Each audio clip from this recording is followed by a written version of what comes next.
खासदार नवोद्योजक कार्यक्रम 2024 जो पार पडला त्याचं यश पाहता पुन्हा एकदा हा कार्यक्रम करायचा ठरवलाय। मागही आपण अनाउन्स केलं होतं की हा कार्यक्रम आपण पुन्हा एकदा म्हणजे दरवर्षी हा घेत राहू। थंडीच्या सीझनमध्ये जेव्हा जेव्हा एक्झिबिशन्स भरतात तेव्हा तेव्हा आपल्याकडचे जे नवतरुण आहेत, मग महिला असतील, बचत गटातल्या महिला असतील, बाकी सगळे नवोद्योजक असतील, सगळ्यांना ही संधी देण्याचा संस्थेच्या वतीने प्रयत्न असणार आहे। आणि पुन्हा मागच्या वर्षीप्रमाणेच यावर्षी सुद्धा तारीख साधारण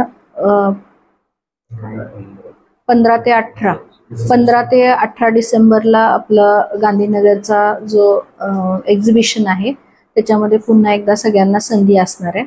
आणि यावर्षी आपण परत एकदा परीक्षा घेतोय जी नॉलेज सिटीमध्ये शिवरत्न शिक्षण संस्थेच्या पार पडेल आणि त्याच्यातून जे इंटरव्ह्यूज येतील त्याच्यातून लोक निवडले जातील आणि त्यांना पुन्हा एकदा आपण दौऱ्याला पाठवणार आहे।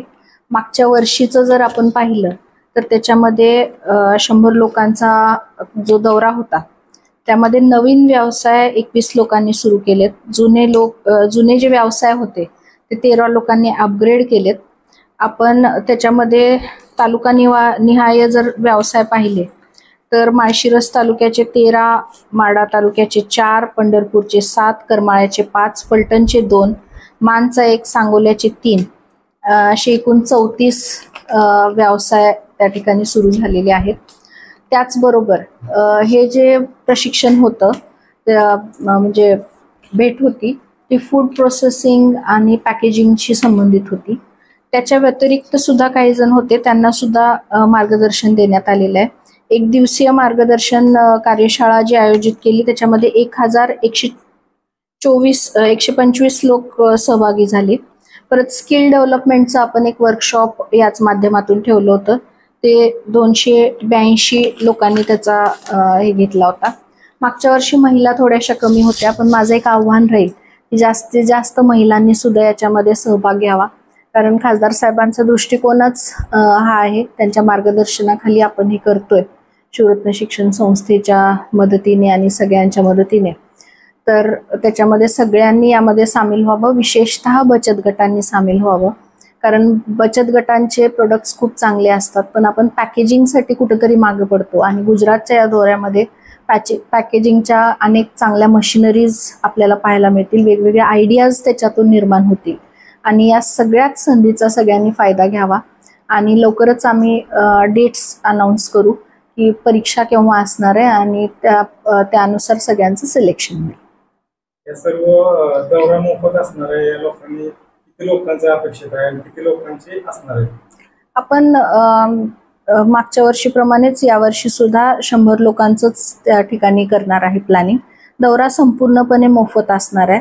इथून निघण्यापासून ते तिथं पोचल्यानंतर त्यांचं एक्झिबिशन बघणं, त्यांचं राहणं, त्यांच्या जेवणाची सोय, त्यांचा नाश्ता सगळं आम्ही त्याची काळजी घेणार आहोत, त्यांना सुखरूप परत पोचवेपर्यंत।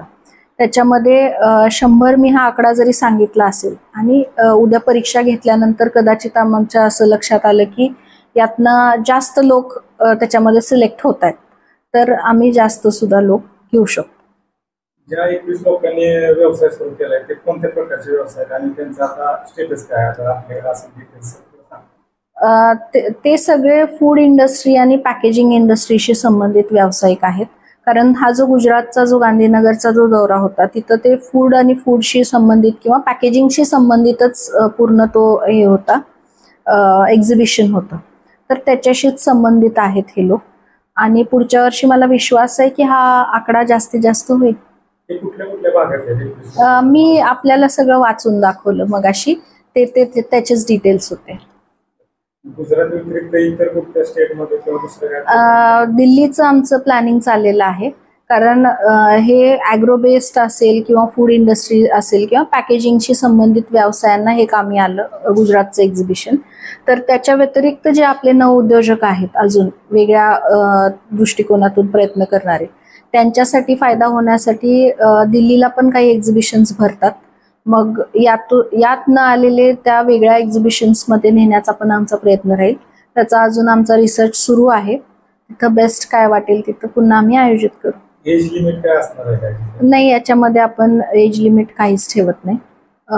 फक्त 18 वर्ष पूर्ण असलेले पाहिजेत, 21 वर्ष साधारण, की जो एलिजिबल असेल. आणि बाकी महिला पुरुष आपण कसलाच याच्यामध्ये हे ठेवत नाही, सगळ्यांना एंट्री आहे. इव्हन मी तर म्हणते की एखादा व्यक्ती वयस्कर आहे आणि तरी त्याला करायची इच्छा आहे, तर त्याला सुद्धा आपण बळ दिलं पाहिजे. जास्तीत जास्त लोकांनी यामध्ये यावयासाठी काय आव्हान असेल?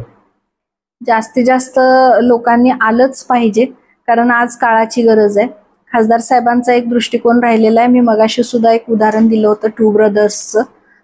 हंगे जे आपले सर्वसामान्य शेतकऱ्यांची 2-3 मुलं होती आणि त्यांनी व्यवसायात उतरून आज एक मोठं नाव केलेलं आहे. एक एक्झाम्पल हे दिलं, अशा अनेक एक्झाम्पल्स आहेत.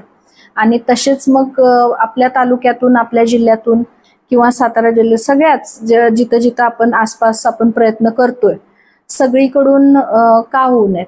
आणि शहरात विकास होतो तो ग्रामीण भागात का होऊ नये, आणि ग्रामीण भागात विकास व्हायचा असेल तर असे उपक्रम करायलाच पाहिजे.